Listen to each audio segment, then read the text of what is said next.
And the scientists and engineers are getting better at building new devices to capture solar energy and convert it into electricity and thermal energy that is usable in place of carbon-based fuels.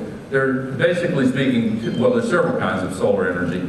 I'm going to talk about two in particular, but I don't want to skip over the passive solar energy, which comes in architecture and design and is extremely important and valuable. Also solar hot water heaters that are in much more common usage in many other countries in the world and displace an enormous amount of electricity and natural gas. But the two forms of solar technology that convert sunlight into electricity are, first of all, solar thermal plants. Those are the ones that use mirrors to concentrate the energy from the sun and focus it on containers of fluid, usually water, but other fluids can be used to then convey that energy to boil water. But whichever approach is taken with concentrating solar thermal power, the end result is to boil water, to make steam, to turn a turbine generator and generate electricity. And it can be done very effectively. In fact, you can take an area of the southwestern desert in the United States, roughly 100 miles on the side in a square. A large area, but if you look at it on Google Earth, it's a very tiny area. Just that area would be enough to generate 100% of the electricity needed by the United States of America for an entire year. And although it is not yet cost competitive with the artificially subsidized price of electricity from coal and from other carbon fuels, it is coming down in price steadily. And if we recognize the true cost of the carbon-based fuels, it would already be competitive. But the second source of solar energy is called photovoltaic energy, and many of you know exactly what that is. The book will give you a lot of new and interesting facts about it. That's the form that converts the sunlight directly into electrical current. And that's the form that is coming down in price even more rapidly, where technology and innovation exerts more leverage on the speed with which they can improve the technology. But here is a fact about solar energy that is important for those designing policy to really clearly understand.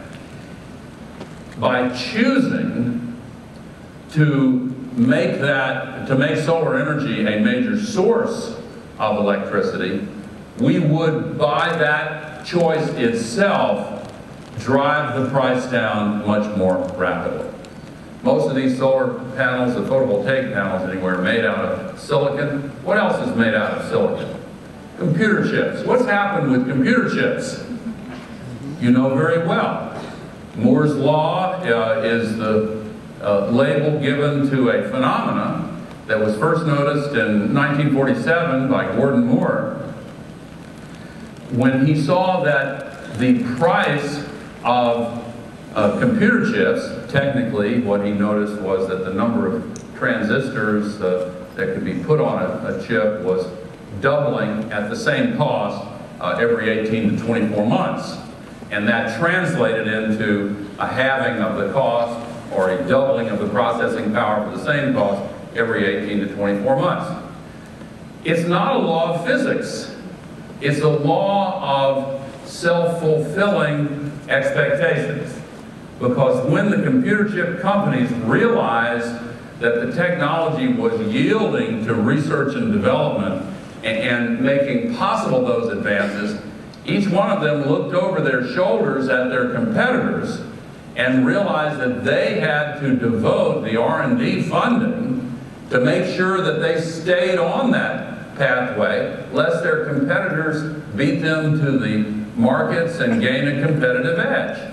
And so they made that commitment.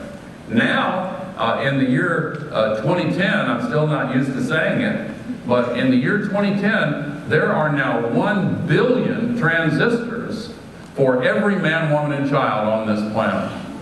It's an extraordinary new reality made possible by Moore's Law and the research and development expenditures that drove innovation and drove the cost down. If we decided as a civilization to make a commitment, to make a choice in favor of solar energy, it would drive similar commitments of research and development spending and competitive energy to bring that cost down rapidly. The next chapter after solar energy is on wind power. Wind power is already competitive, and in each of the last 2 years here in the United States, the largest increment of new electricity has come from wind. More than from coal, more than from natural gas, certainly more than from nuclear. And of course it sometimes arouses some controversy from those who don't like to look at windmills. I like to look at windmills. I happen to think that they're beautiful, but it's a personal choice.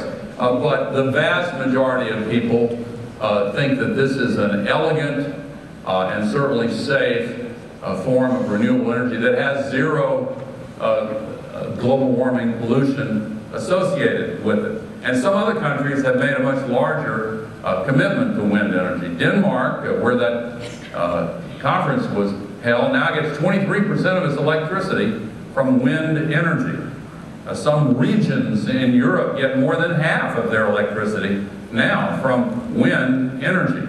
And we are now seeing an enormous number of new jobs in the United States coming from wind energy already. A company in Ohio named Cardinal Fasteners is kind of a symbol of this. They're very proud to have made the bolts for the Golden Gate Bridge and for the Statue of Liberty. And in later decades, they fell on harder times, but now they are rehiring people to make bolts for windmills. And these are jobs that cannot be outsourced unless we in the United States of America fail to recognize the opportunity inherent in this historic transition to renewable forms of energy. That's the economic challenge that we face. And of course, as you know, the climate crisis, the economic crisis, and the national security crisis, as evidenced by 2 wars ongoing, are all connected. There is a common thread running through all 3 of them, deeply ironic in its simplicity. It is our absurd, dangerous, and ridiculous overdependence on carbon-based fuels. If you grab